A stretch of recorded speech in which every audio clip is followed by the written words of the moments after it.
What is up? What is up? Welcome back to another NBA Rundown brought to you courtesy of Run Pure Sports and Run Pure Bets. Today I'm joined by JSU.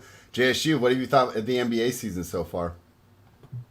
Yeah, it's been good. I know last week we talked about the rule changes, or really just how they've kind of adapted to the foul calling and certain calls that guys have been getting that they're not really given anymore. Now they're calling offensive fouls on some of them, and it's good to see. I'm enjoying watching NBA. I love NBA. It's my favorite sport to watch. I think just overall, I'm a big basketball nut. I could watch basketball all day, every day, all year. Like it just doesn't matter to me. But I am enjoying this type of basketball. We're bringing it back to in my eyes, it's almost like the '90s in a way. '90s hoops.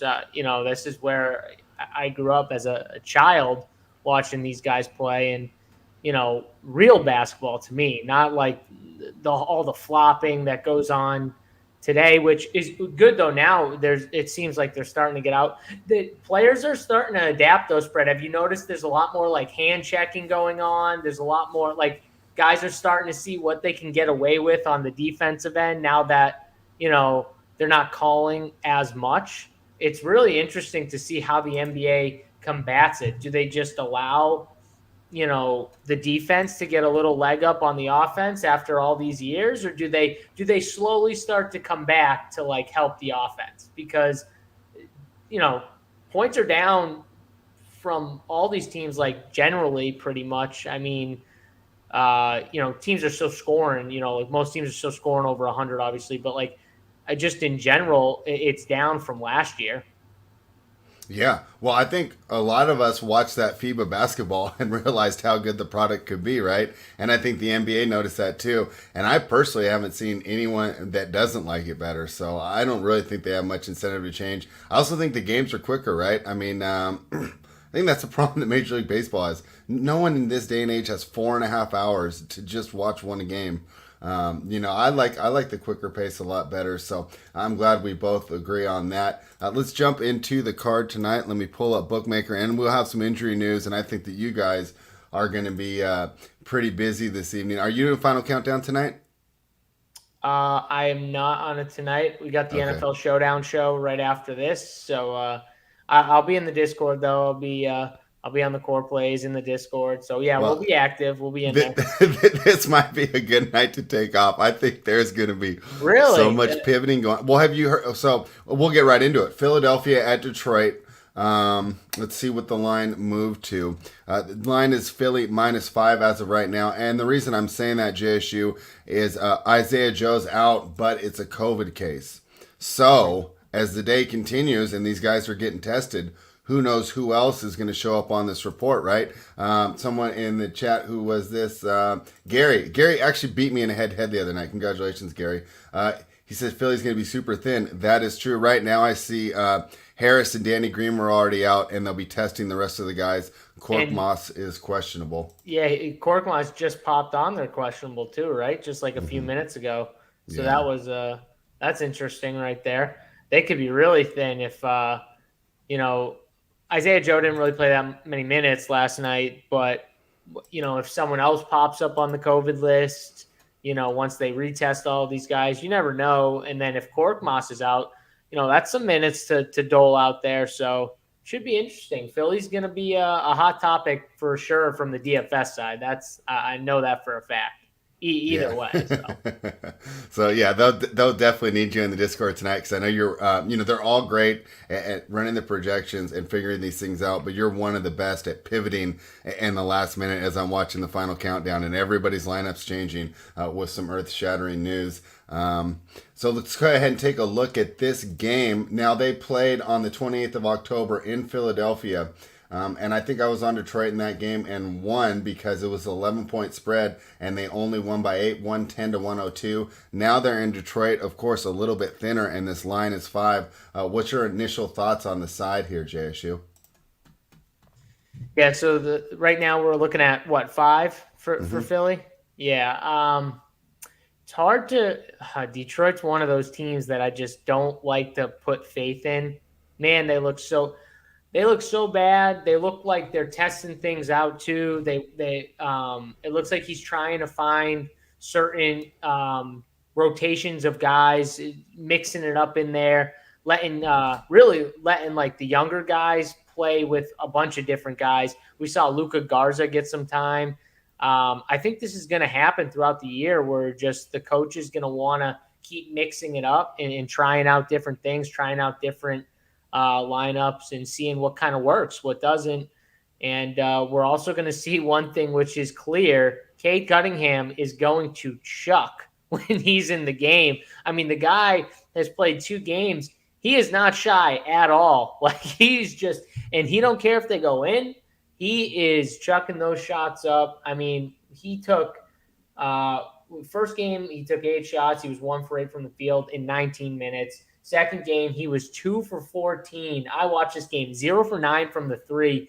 And I mean, he just wasn't afraid. He was off too, by the way. Like, this was not like a scenario where like he just missed. You could tell like his shot was just off. He was trying to get in a groove. And I'm sure the coaching staff is telling him, like, be aggressive, keep going to the hoop. He was attacking Giannis at certain points. He actually drew a foul on Giannis, which was kind of impressive on one of the plays.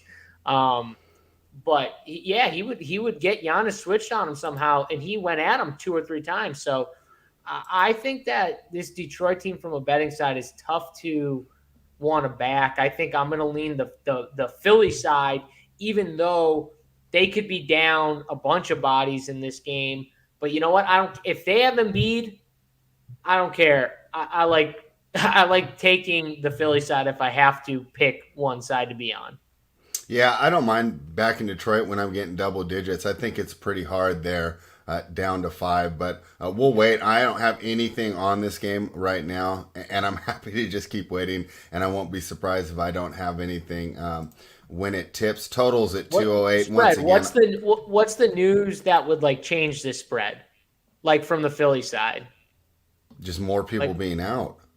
Oh yeah, but like, okay, outside of Embiid, if like any other person just popped up out, is it really moving that crazy? What are we looking at from a Philly side? Can we get a better number? Like, what do you think is what I'm asking outside of Embiid?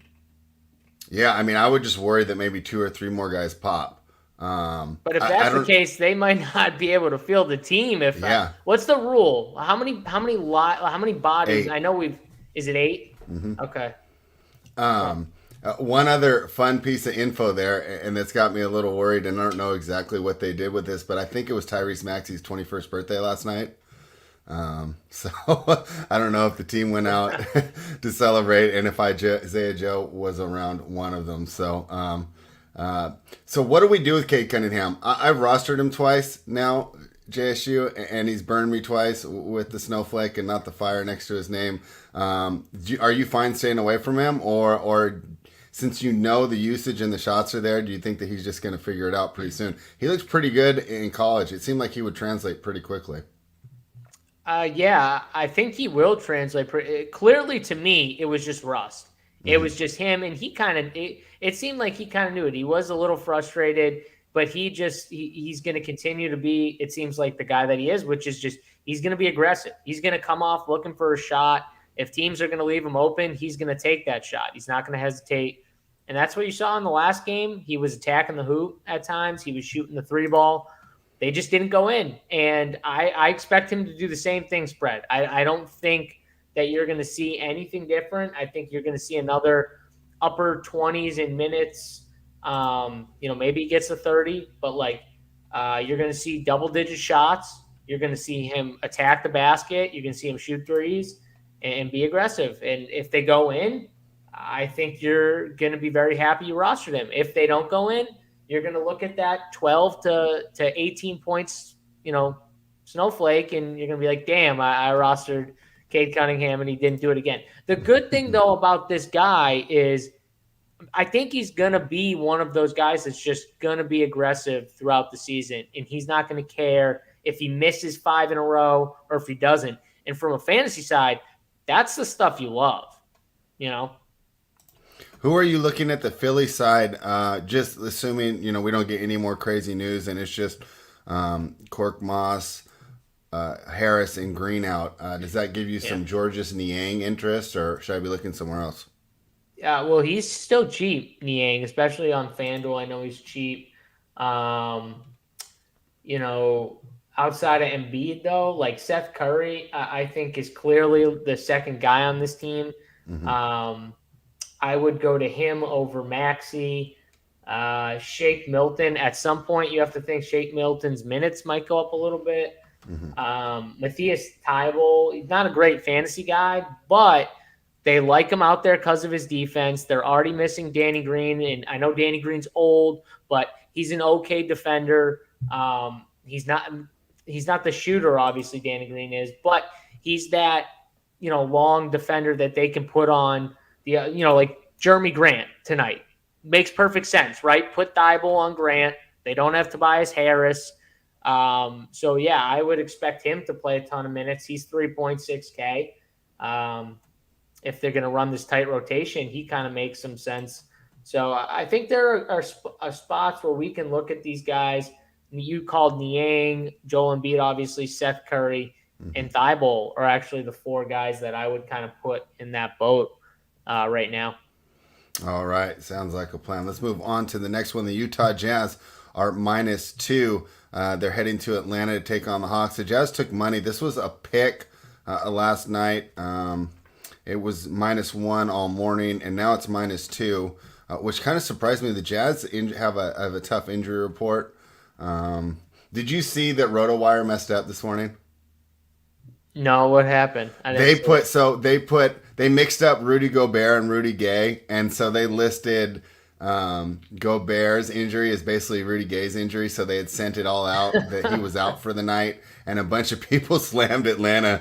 And then when they figured it out, the line went right back. So I thought that was pretty funny that RotoWire made that mistake this morning. I didn't even notice that. That is funny though. A lot of people, I don't blame them for hit, especially with Mitchell also questionable. You don't know what his status is. So yeah, that could have been easy money right there if both those guys were out, but they're not. Well, Mitchell's questionable, but Gobert's in. Yeah. So. Mitchell, Royce O'Neal questionable. We got Whiteside and Jared Butler who are probable, and John Collins also is questionable. Collins was questionable last night. We actually did the show yesterday, Hoop and I, assuming that he would be out, and he got ruled in, which I had Gallinari in my lineup, and he was an instant hook as soon as I found out Collins was in. Yeah, got to get him out. Got to get him out. You can't have him sitting in that lineup. Yeah, I was just hoping that he would eat up, some of those minutes there, those power forward minutes without Collins. So now let's look at this game. We have a -2 and a 219.5.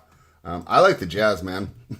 Their net rating's 12 right now. Atlanta's net rating is 0. I think that Atlanta's got a little bit of a hangover from last year and still trying to learn how to manage all these expectations. And the Jazz kind of have a chip on their shoulder trying to get that number 1 seed back and make the most of it because I don't think that you and I give them credit, especially because I know that you and I both aren't necessarily high on the Jazz. But I do believe as a team, they think that if Donovan Mitchell was healthy, that would have been them and not Phoenix in the NBA Finals last season. So a lot of incentive there, well coached, a lot of great players here. I like the Jazz. What do you think? I mean, I'm assuming you think Mitchell plays, in this spot, and I kind of do too. Which, for that reason, I do lean the Jazz. I do think in the spot the Jazz are a little better of a team, like you said, well coached too. I love that. I just find it hard in these close, these close spreads like this. The Jazz just they're really good, and Atlanta's coming off that big game. They played about Brooklyn, I think it was. Was it last night? It was last night, I think. Atlanta, yeah.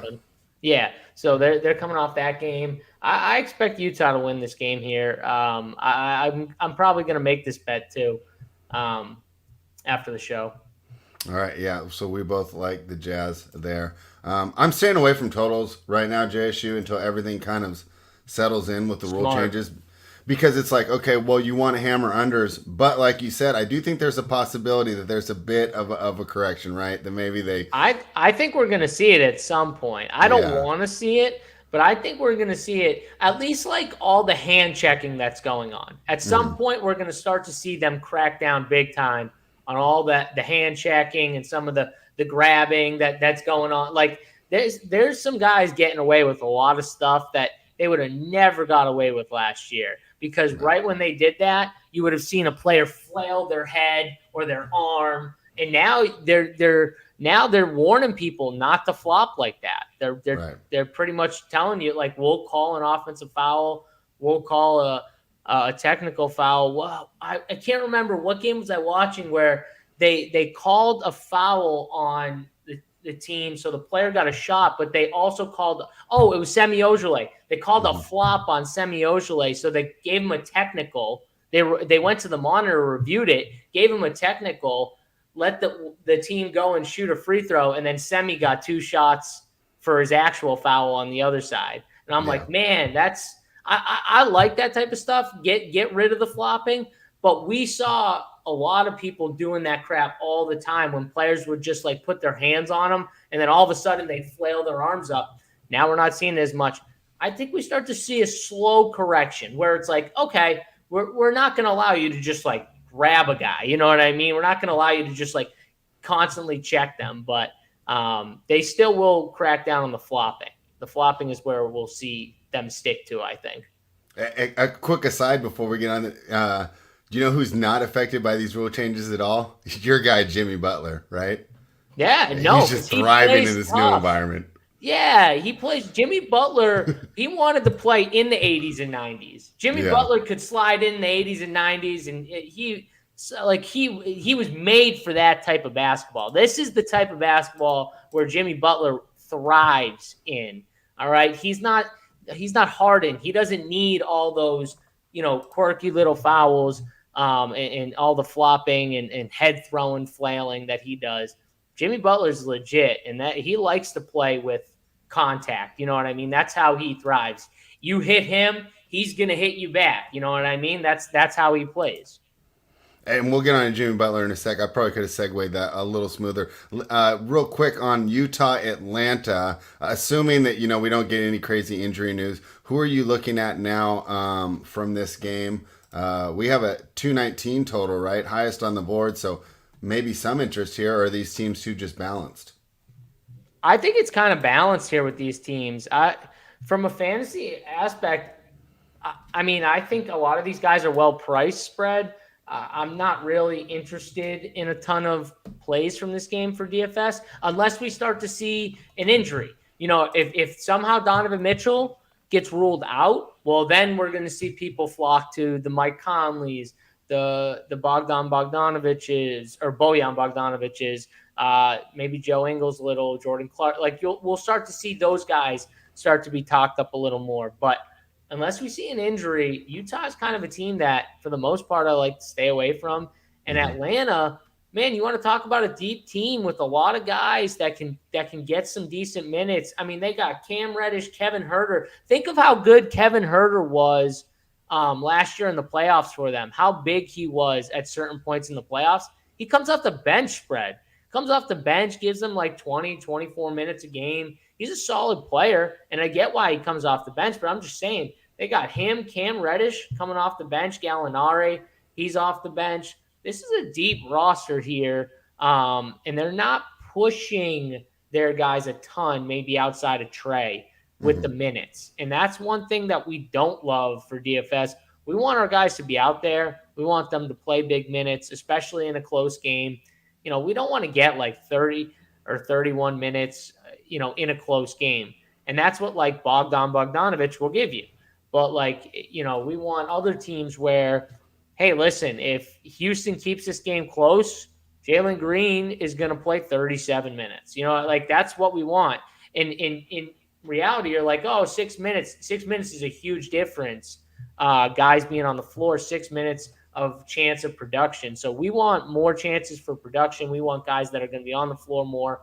I'll take that all day over even a guy who might be a more established and safer player in general. Yeah, one thing that the hoop taught me that I wasn't doing before though is if you're building right and you land on Rudy Gobert, you don't need to rebuild. Because before I would have, before I've been like, I don't want Rudy Gobert in Yeah, there, but he's well, yeah. actually Rudy his floor is Gobert so is high. Rudy Gobert, exactly. Rudy Gobert is someone that you should have no problem playing, but you should also not be trying to force him in your lineup almost Right. ever Yeah. because the floor is great. And what Hoop's talking about is from a safe cash perspective, he is right because Rudy Gobert is going to give you what you need from a safety perspective almost all the time. Now, the ceiling games for Rudy Gobert is where you get in trouble. In a tournament perspective, I can make the argument that, okay, I would take Joe Val almost any day over Rudy Gobert. And the reason is in fantasy is Joe Val's going to hit his ceiling way more times, in my opinion, than Rudy Gobert will, just because he's a more aggressive offensive player. Rudy Gobert is probably the better player, though, right, Spread? Like, if I said to you, Spread, who do you want on your team, Rudy Gobert or Joe Val? You'd be like, I want Rudy Gobert, right? I would say But that. it's a lot closer. But it's different in fantasy. You know, it's a lot closer than it would have been this offseason, though. He's playing great this season. Who, Rudy Gobert? Joe Val. Oh, Joe Val. Yeah. I know. But my point is, like, those are two guys that are priced in they're right around each other almost all the time. They're right in that 8K range, mid to upper 8 or low 8K range. And I'm just trying to make an example. Like, Joe Val is way more. He's a much better play in tournaments because he is going to hit his ceiling more times than Rudy Gobert will, just because Rudy Gobert is not that aggressive. Joe Val is. You want the guys that are going to be aggressive, that are going to play a ton of minutes, and do work. All right. Well, we agree on the Jazz, and boy, if there's no news, it might be a game that we don't have a lot of DFS interest in. Here's another game I like, and it's your guy Jimmy Butler. I should have made the segue a little smoother, but forgive me for that. But the Boston Celtics are now catching 7 against Miami. Miami's playing the best basketball in the NBA right now. I talked about the Jazz, right? 11.9 net rating. Miami's is 16.7. Spread. Was I 2 years too early on this team? Like, I don't know. This team is so good. I thought they could have been good last year. I was high on the Heat last year and the bubble year. I like the Heat both years. Last year, very much underperformed. This year, you can make the case that, one, the rules might be helping a lot of those guys. You got Kyle Lowry, Bam, Jim. These are gritty players. These are guys that like the physicality. They probably like the way the rules are trending on their side. So then you can also make the case that this is just a really deep team. Like, this is a deep team. They've got a good mix of guys. They don't have one, like, Jimmy Butler he's the definite, like, alpha guy, but he's not like, I need the ball, give me the ball all the time. He's willing to share. He's willing to get others involved. I think that's one thing with the Heat and Jimmy that goes overlooked a little bit, is how willing he is to pass if they try and double him. Like, if two guys are going to come at him, well, then he's going to get rid of the ball. He is a very willing passer, in my opinion. Makes him a much better player, too, because he can score all around the court, but he is willing. Look at what he's doing with Tyler Hero. He's letting Tyler Hero have a big role on this team. And I guarantee you, he'd take him, Kyle Lowry, Bam. They take a hit with their numbers to let Tyler Hero have this type of role. That is a fact, no doubt in my mind. One or two of those guys are taking a hit numbers-wise the way Tyler Hero's balling. And I'm sure they're cool with it because, you know what? Tyler Hero, the way he's playing, he deserves to get that many shots. He deserves to have a big role like that. But I'm just saying it is coming at an expense of some of those other guys. So it's good to see that, this team maybe is a little more unselfish and they're just letting guys have their roles and they fit in their roles. They got Duncan Robinson for shooting, good defenders. It's going to be a team that at the end of the year we'll definitely be talking about. But Celtics, on the other hand, my God, have they had a bad start. What a train wreck the Boston Celtics are right now. They had a players-only meeting. I think it was that before that Orlando game. They obviously won that game. no one obviously knows what the meeting was about. We all assume it was the Smart comments, right? Smart saying, oh, he pretty much said, spread, he wants more shots without saying, I want more shots, right? He's like, oh, you guys need to pass the ball more. It's like, nah, he's saying he wants more offensive role. That's what he wants. He wants them to pass him the ball more because he knows that teams are saying, okay, Smart, we'll give you threes. Like, please shoot them. And he's open a lot. And they don't want to pass him the ball because they don't trust him to score. And he's not a very good shooter. He's shooting like in the 20s, I think, from the three. Like, he is not a good shooter right now. And I think that's one of the issues with the Celtics is the stars really don't trust the role players as much. And that's what you're kind of seeing with Tatum and Brown just doing everything offensively. So I don't like the Celtics in this spot.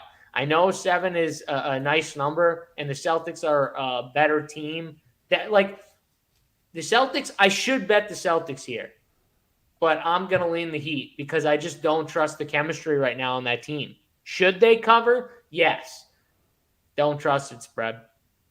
I think for the Marcus Smart comments, I think because of the fact that he's open and he is missing those shots, I think it's kind of, making the messenger look bad. I still think the message was correct. It's pretty easy if I know that you're just going to ISO down the stretch to go ahead and defend. And I think that's the problem is that they're not getting the same quality of shots that other teams are getting towards the end of the game. And they definitely have not been playing well. I also think this is a product of, right, they used to be in that Brad Stevens system where it's like Stevens coached with a Butler mentality, right? Like, we're not as talented as the other people. We're going to have to win through teamwork. We're going to have to win by designing plays that get all of our guys open, and it doesn't matter who it is. And I think, I did that before at work. You get one boss and you like him and you get used to him, and then someone comes in and they could be good, but you were used to the way that things were and they were working and you liked him. And I think he kind of feels that. At the same time, I think that he does have some correct points because while Tatum and Brown can be awesome, it does make it a little easier if I know they're working one-on-one and they're not even running a pick to get a better option, right? He's just working with the guy that the defense assigned him. So if I'm the opposing team like Miami and I'm like, okay, you're going to let Tatum work against Butler at the end of the shot clock, I'm fine with that, right? You're going to let Jalen Brown work against PJ Tucker. That's a matchup we like, right? You're not isolating Kyle Lowry or Duncan Robinson or Tyler Hero there against some of the bigger players. Lowry might be able to hold his own, but the other two, right, would be some. That's another good point, though, spread. They're going to play right into what the Heat want them to do. Mm-hmm. That's another reason to maybe back Miami in this spot. I love Miami in this spot. Yeah, I'm with you. You're right. Yeah, Boston will still be good. I know you don't like that I do this. I always mention it whenever I'm on a show and I listen to local talk radio. But it's got to be. I should just, because you can tune in on the internet. I'm sure that are they just up in arms? Like, have you been at least out and about at the barbershop or anything? Like, are people pretty upset or does the NFL have their attention? Yeah, no, I would say that, people, first of all, Marcus Smart is actually beloved. A lot of people love the way he plays. Not love him like he obviously is not a great offensive player, and everyone understands that. But they love his heart. They love that he plays with grit. He's a great defender, or one of the better defenders in the league still. So they like all Celtics fans, I think, love him for that. I think they also realize that in a way, he might be right, but at the same time, it's like, oh, great. So you want them to pass the ball more so Marcus Smart can get more shots up. In a way, I'm telling you, it's like, just say, like, I think I deserve more of a role on offense, if that's what you think. Because if that's the case, then, okay, they're going to, draw one or two and then kick to a wide open shooter and Smart, and we'll see how that works. And maybe you're right. Maybe the words are correct. But at the same time, it's like, do we want? Is this what we want to do? It might be the Celtics' downfall, though, spread, if this continues, because you got to pick one side and roll with it. And if not everyone is on board with that side, you're going to be screwed. So who knows what I'm sure the other teammates probably feel the same way as Smart. They just didn't I wonder know if he's the one how to that he's say speaking it. for him, and even though he's getting a bad rap for everyone thinking he's wanting shots, he's thinking, I want Schrader to have more shots. I It want Peyton could be. Pritchard to have more shots. Horford can get us good looks too, and we don't just need to be Yeah. running this ISO the whole time. From a DFS perspective, Tyler Hero, I know that he'd been in Run Pure Cores quite often.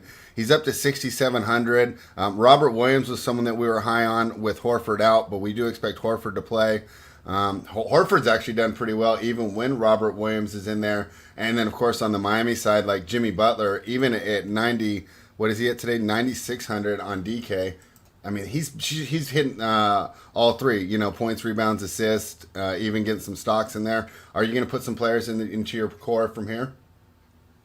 Yeah, I mean, I think Hero is still in the 6K range. I think he's still a play. He still has upside in this range with his role that he has for this team. So I'm not going to completely nix him. Jimmy Butler's getting up there. He's getting close to okay, I got to think about this now, because now we're talking about Jimmy. Just to put it in perspective, I know we haven't gotten to this game yet, but LeBron's out for the Lakers, right? That we got that news kind of before we came on here. We're talking about Jimmy Butler at 9'6". Anthony Davis is 10'3". I'm just saying, I know small forward, power forward, they play different positions. From a DFS side, though, we're talking about straight spend-ups. I know Jimmy's been great, but this is a great spot for Anthony Davis as well. And it's going to be tough to click Jimmy Butler's name over a guy like Anthony Davis for 700 more. I know there's still a slight price difference. That might mean, though, in tournaments, you're going to get him a lot lower owned.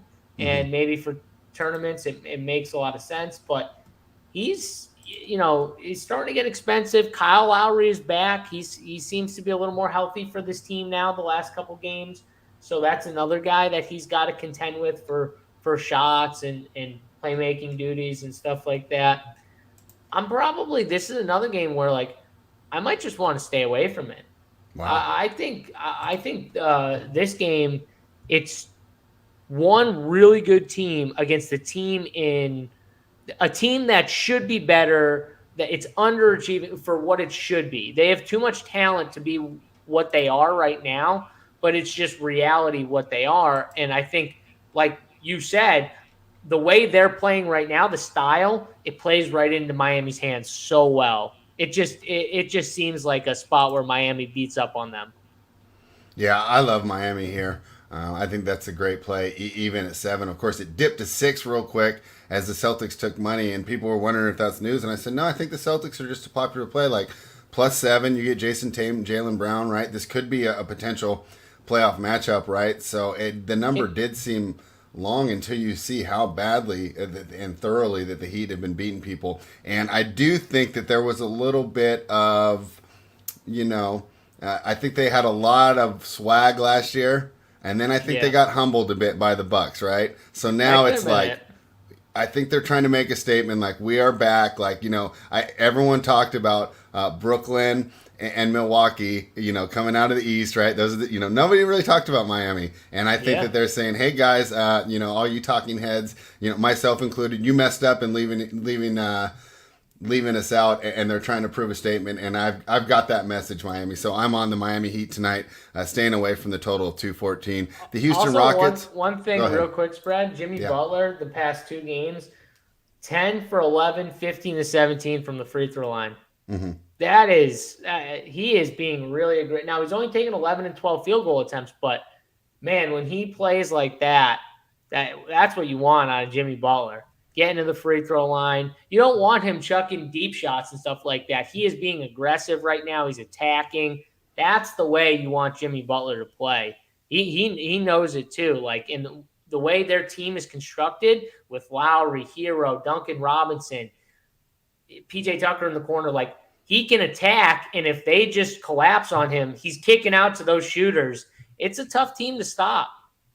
Yeah, I'm in on Miami. I'm so in on Miami right now. I kind of feel like I did a Milwaukee team last year, and it's just because of the defense. I like the way that Milwaukee defended last year, so I felt that they were being,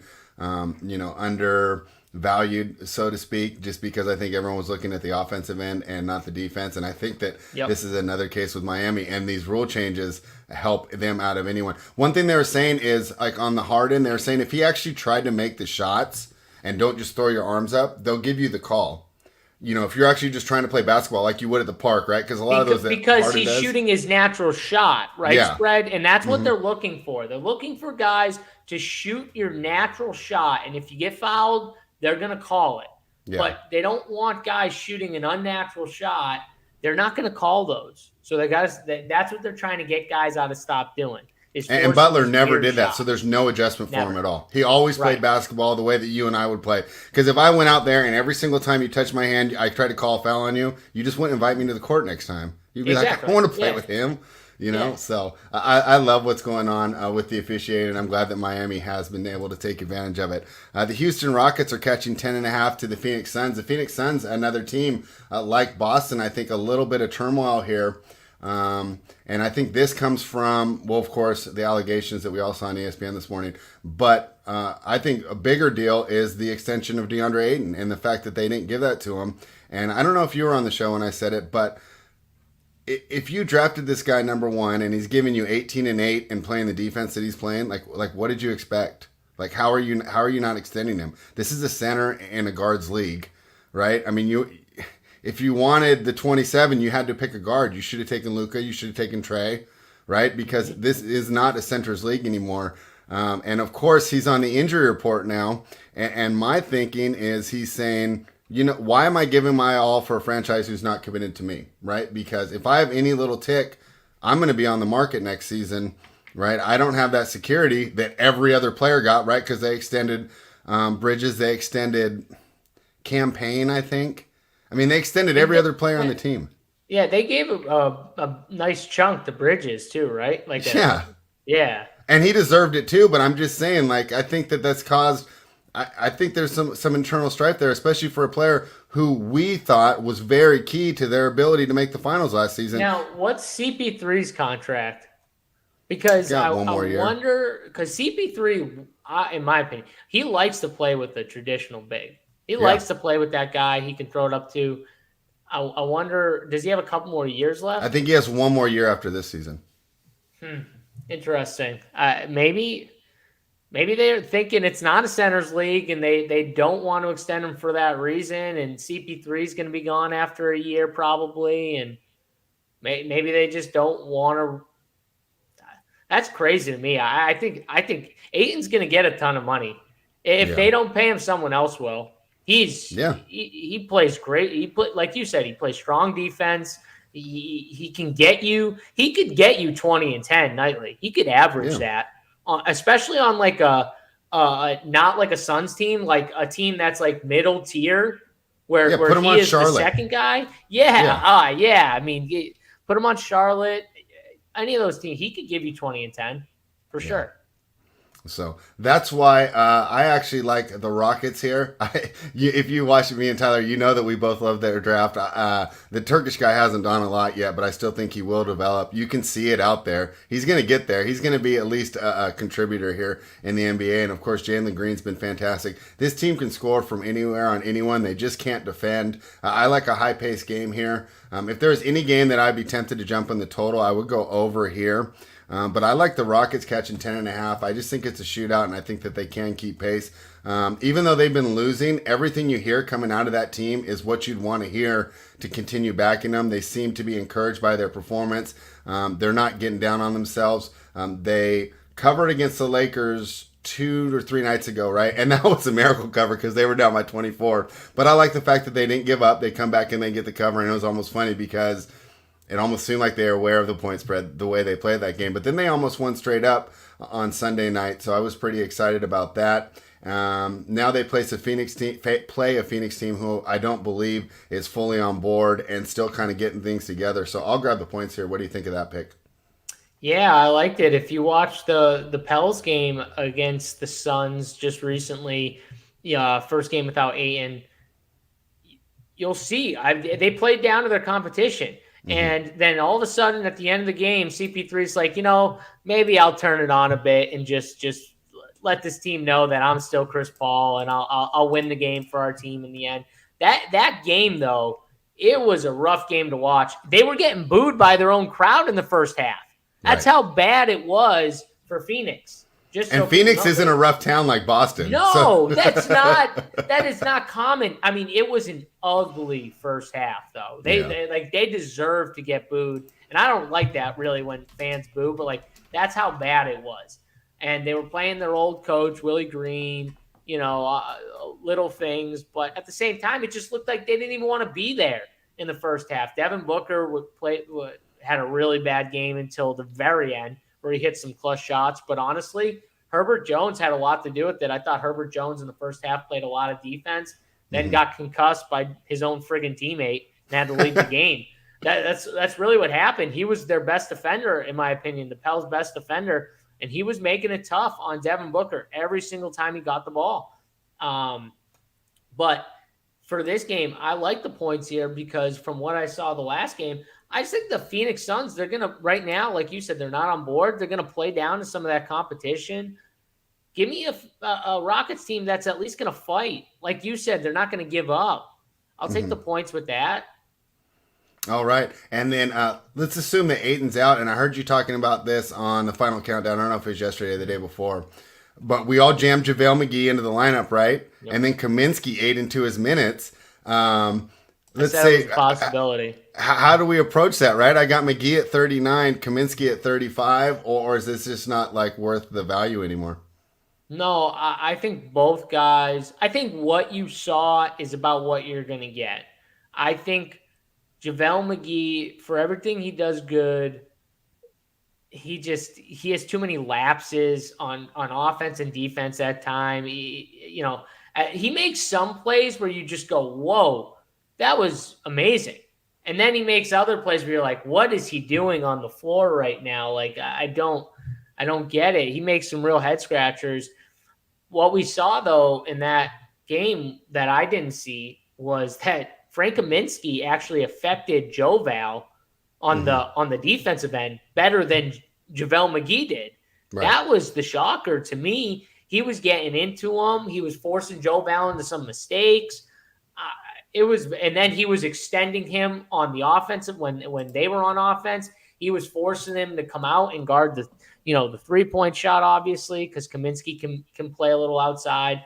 So yeah, he played really well, and you expect no Daniel Theis. I think he's out for the Rockets for this game. They got a nice, really athletic guy in Christian Wood, who's been pretty good this year, and I think we're going to see a similar scenario where Frank Kaminsky might come out there and he might need to play more just because he's gonna affect the game better for the Suns. I mean, honestly, like Frank in the third quarter was one of the big pieces to that team coming back. It was him and CP3 who really brought that team back. So I think that we see a similar thing. Frank might end up getting the most minutes, but JaVale McGee might still play like 18 to 22 minutes. And 18 to 22 minutes, JaVale McGee could give you what you need for his price tag. So I still don't think that JaVale McGee is not in play. I think both guys are in play, to be honest with you. Now, you mentioned Christian Wood. He's at 8,800. Short slate. Any interest in him tonight? I do have a little interest in him just because of the fact that he's going to get to see JaVale McGee and Frank Kaminsky on the other side. So I'm definitely going to – that's a contrarian. I think he's going to be contrarian at that price tag. I think he's going to be low owned. And if so, I will definitely have interest in Christian Wood here. Maybe a little game stack just because we like – this is where we can put the bet side together. We like a Rockets cover here. If you like a Rockets cover, you think that the game can stay somewhat relatively close where everyone's going to get their ceiling minutes. Maybe it's a nice little 2 or 3 man Houston stack. Bring it back with your favorite Sun. Maybe it's a cheap Sun. Maybe it's one of those cheap centers. Or maybe it's one of the cheap centers and a CP3 or a Booker. Could be that. Devin Booker had a really bad game last time. I could see a bounce back. Yeah. What do you think of some of these other Rockets that do have the potential, but of course the floor could absolutely sink you? And I'm talking about like Kevin Porter Jr., Jalen Green. I mean, I like those guys. I think that they obviously take away a little from each other, right, Spread? That's the one thing that kind of sucks because I think to see their full potential and ceiling, like we saw from Kevin Porter Jr. last year, I think it's at the expense of the other. So I probably won't play them together for that reason. I'll probably, like, if I play Kevin Porter Jr., I probably won't play Jalen Green in that build. Vice versa, if I play Jalen Green, I probably won't play KPJ in that build. So maybe I'll do one of them with Christian Wood, or one of them with the young center. I can't remember. What's his name? Şengün. Thank you. Maybe it's him if he starts. Daniel Theis is out. He started last time. Theis was out, but it kind of happened like during the slate. You know what I mean? Right. Like a bunch of games were already locked. People didn't see it happen, and he played. He played 26 minutes. That's pretty good. He's 4-1 on DraftKings. I think he's got some talent. I've seen him play a little bit. He looks pretty good. So yeah, I could see it. I think there's a few pieces in this game we can definitely look to. I got a question for you. Yeah. So I know most of the players in the NBA, right? When you get down to the 3K range, right, there might be some players whose games I'm not familiar with. Who is Kyrie Thomas, and why is he 5,600 when he's never even played this year?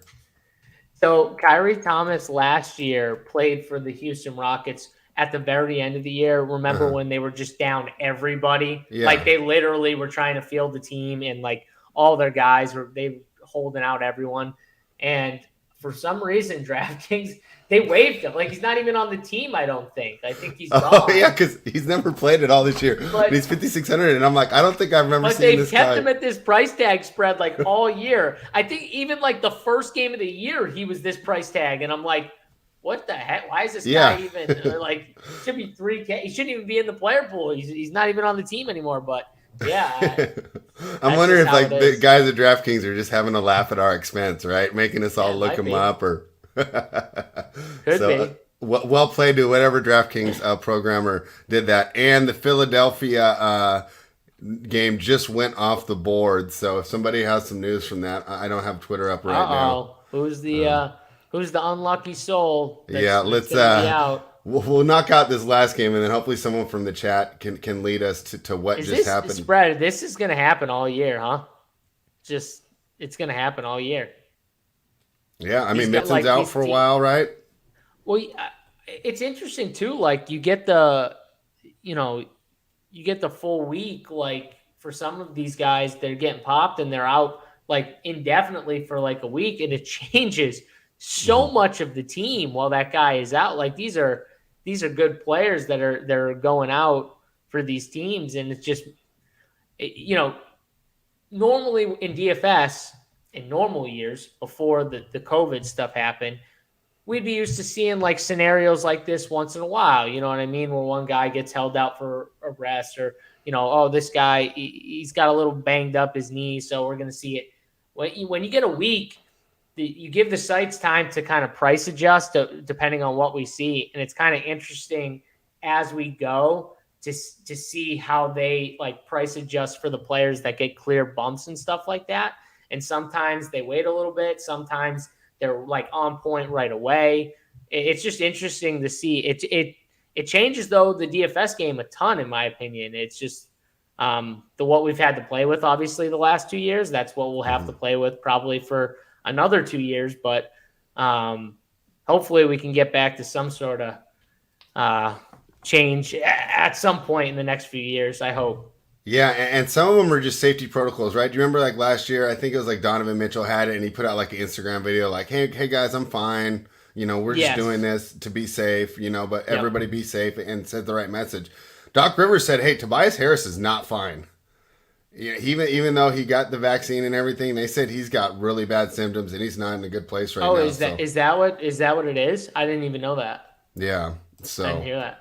Oh wow, it's gonna be crazy as this continues. I don't know if it's variants or whatever, but some of these guys, it's just not protocols. I mean, they really are pretty sick. And we remember a couple of the guys that came back Especially the Celtics in the playoffs last season, right? We're saying, hey, we don't feel the same. And I thought Right. Russ didn't look right after having it either for a little while. So a lot to take into account there.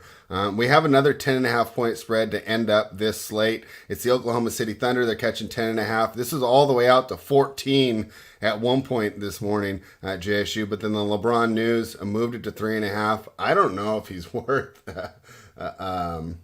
That's a nice little jump there, huh? Yeah. Yeah, so I don't know. Maybe at that bigger number, I would have had some interest, but not at this new one. Of course, I want to. It's weird. Lou Dort means a lot to me when I'm betting these spreads, and I know for DFS, I don't think he means that much when you guys are doing it, him being in or out. But I think for the game spread, it doesn't matter a lot because he can slow down the opposing team's best guard or wing. So I'm pretty much going to stay off this game. But my guess is this is going to be the one that everybody's pivoting. I mean, do you think there's a chance they do a full punt here? I mean, Davis is on the list. Howard's on the list. Wayne Ellington's on the list. And Ellington, I don't think he's even played this year. I think Do you they're think there's all a chance? probable spread. Yeah, they're all Those probable, three. but Yeah. I mean, the Lakers are going to play. From a DFS side, the Lakers are going to be. I think this game is going to be pretty popular, just because of the LeBron news. The Lakers are going to have bodies back, though, like you said, Wayne Ellington. I think you could see Rondo with LeBron out pick up some minutes. So it's going to be interesting to see who they start, who they go with as a starting lineup. But I mean, the clear guys are, AD and Russ. We're going to see this throughout the year. Whenever LeBron's out, those two guys, Russell just becomes a way better play because it allows him to be the Russell Westbrook that, from a fantasy standpoint, we loved watching at the end of the year in Washington. Pretty much everywhere he's been, right, where he's just running and pretty much controlling the team, pushing the pace, which I've said before and I've said a ton of times. LeBron does not want to play that way. He's older. He does not want to just run up and down the court constantly. He wants to play in the half-court set a lot because it gives him time to kind of read the defense. He's like a quarterback in that stand. Read the defense, see what they're doing. LeBron is so, like, from an IQ standpoint, in his mind, this is how he's got to think. Like, I have an edge because my IQ, he feels he can read and react faster than anyone in any defense can handle him. And that's where he feels he's got the edge the last couple of years. So I feel like that's why he's been doing more of the half court instead of, pushing the pace and stuff like that. Not just because he's older, but because of that. I think he's realizing, like, this is my edge. I am like a coach in that aspect on the floor. I know where everyone should be. I know what's going on, what they're trying to do, how they're trying to slow me down. And then he reacts off of that. Russ just wants to push it. He wants to go 110 miles an hour, and that's where he plays the best. That's why he's active on the defensive board, right, Spread? Because it's quicker for him to get a rebound and run the floor than him for someone else to get the rebound, outlet it to him, and then run the floor. So that's why he's pounding the glass. That's why Luka, always likes to pound he likes to get the rebound and look up the floor as opposed to someone else getting it. That's why these guys do it. It's not just because they want to pad. I feel like people think they want to, like, pad their stats for sure. That's not it's not what it is. It's more about pushing the pace and pushing the ball. So I love the Lakers for fantasy when you get, like, one of these studs out. Russ is going to be a top play. AD is going to be a top play. From a betting side, I want no point of this game, either side. I don't want it. I don't know if you have a lean. Yeah, I'm staying away from this. At 14, I was kind of tempted, but I don't know. I had a funky feeling about this game, and I was also worried. Shea's on the list. Oh, no, he's not on the list, but I was worried that he might get pulled here too. And then, of course, that sinks your bet if he's out. When's that going to happen during the season? Like after the All-Star break? Say I can only spend up for one, but I'm at utility, so I can put either in there. Davis or Westbrook, who do you think is the better spend up for this evening? I think Westbrook's probably the top spend. Okay. Any interest on the other side? I see, like, if you want to run it back, Shea's 8,400, but maybe do we want to try and find some of the cheaper guys since we're already using a lot of the money there to get Russ? Yeah, I think that, Darius Baisley, he's had a kind of on-off start to the year, but I think he's cheap enough where he makes some sense at 4,600. Had actually a pretty good game against this Lakers team last time where he was just left out. They just struggled to get out there and guard him from three, and he was hitting his threes. You could see something similar to that.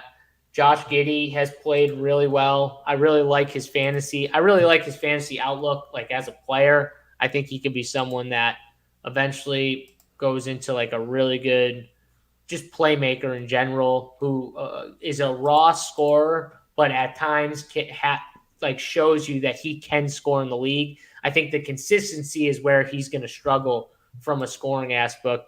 But if he can, over time, get better in that spot, I think he's going to be really good. He can rebound. He can get assists. He can play make for everyone. Like he's really good at that. He's really good at they're already like running stuff through him, like starting with the ball, which is interesting when you got like SGA there and they're kind of playing SGA a little more off the ball to try and free him up, right, Spread?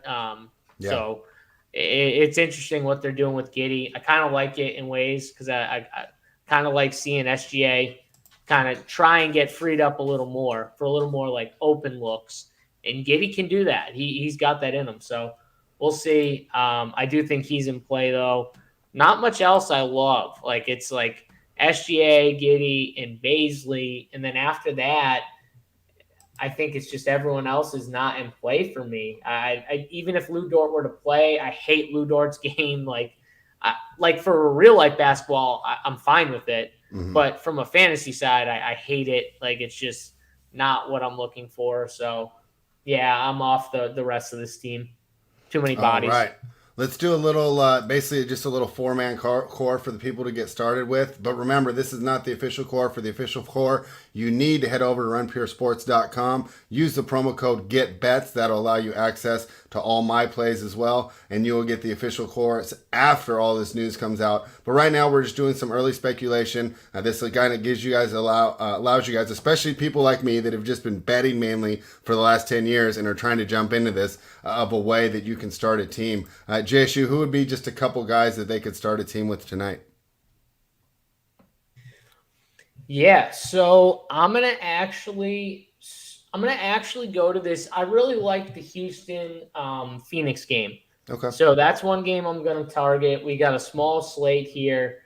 I don't love the early games as much, except for the Philly side because you said it got taken off the board, so I want to see if there's any news that pops, which could change it. Yeah, it's back up at 4.5. 4.5, huh? So that doesn't mean a lot to me. I haven't seen anything else on Basketball Monster. Okay, but again, so we'll see. But I'm going to go with this game. I think I'm going to start off on this slate. I think I want to take these. If Ayton is out, okay.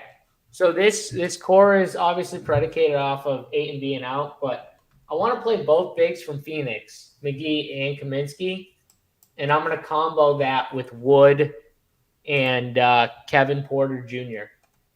So that's going to give you two cheap guys with a mid-tier guy and a stud, and then you can build your team from there. I think it's an interesting way to start. If Ayton's out, you get all the center minutes from McGee and Kaminsky, and you can kind of just take the 48 minutes. However they chop it up is how they chop it up. But I think you'll see both those guys again get all the center minute run. The kid Jalen Smith, we didn't even talk about this. That kid was like a first round draft pick. They didn't even extend him last year. Yeah, and they picked him above Halliburton. They got to be regretting that. They didn't even extend his contract. Yeah. So like Phoenix wants to play small. They hate centers. Yeah, that's got to be it. So that's that. Obviously, if you. So wait, who are the two Rockets? We got Kaminsky, McGee, and the two Rockets are Wood and Kevin Porter. Okay, cool. I like that a lot. It's still there. You'd still have 6,800 remaining for the rest of your players. So Yeah, you got plenty you of. can still figure out ways to get Russ or And AD you in have the there. value from Philly if you want it. There's going to be Yeah. value from Philly. You got Cade Cunningham as a value if you like Cade Cunningham as a value. And then you've got the stars from the Lakers. Right. So, I mean, I think there's an easy build route right there if you want to take it. So Cade sunk us the other night, right? But the only reason it didn't matter is his ownership was ridiculous. How much do you think it drops after 2 snowflakes in a row? Honestly, I don't think it drops at all. Now, I haven't looked at a projection or anything. I'm assuming, though, that his projection will pop on this slate and he'll be very popular. We'll see. Again, I got to dig into that. Right after this show, 3:45, we do the NFL Showdown show, talking up tonight's Showdown slate for NFL, Jets, and Colts. Me, Big T, Tambo, we get on there. Is that free or is that for members? For members only. So members only. So make sure you head on over to runpuresports.com if you're not already a member and use that promo code GetBets. Yes, sir. All right. Well, that's a great core to start with. Now let's do the best bets. Joel Embiid just got questionable. Injury recovery. Oh, he just popped. Yeah, I just see him on here. All right. Well, take McGee out and put Andre Drummond in the core if Joel Embiid is out. There you go. Yeah, Drummond was a pretty good when he. Another thing, though, I mean, it's almost like a free square, right? Bobby Gomes was on the show with me that day, and he was right. It's like, I got him in there. He got me the fire, but of course, every single person you're matched up with had him as well. But yeah, he was I saw him like 97% owned in some of the contests. Yeah. Like he is just. Yeah, and what is he? Oh, he's 6,500 at least. That's good. I mean, I still think he's going to be like 90% owned, but yeah. 6,500 is nice. At least he's not 5,500. He'll still be crazy popular. Yeah, I don't think these bookmakers know what to do. They reopen this line at 4 right now, but I think that bumps up like a guy like Seth Curry and Shake even more, right? Because they're going to need guys to score. Whatever you think of Drummond, he is not like a feed him the ball 20 times and let him go to work type guy, right? That's not his game. He's He gets rebounds, shot blocks. He'll run the floor. He'll put backs. It's not his game, though, to create offense. Let's see. JSU's freezing up on us. Hopefully he gets back here real soon.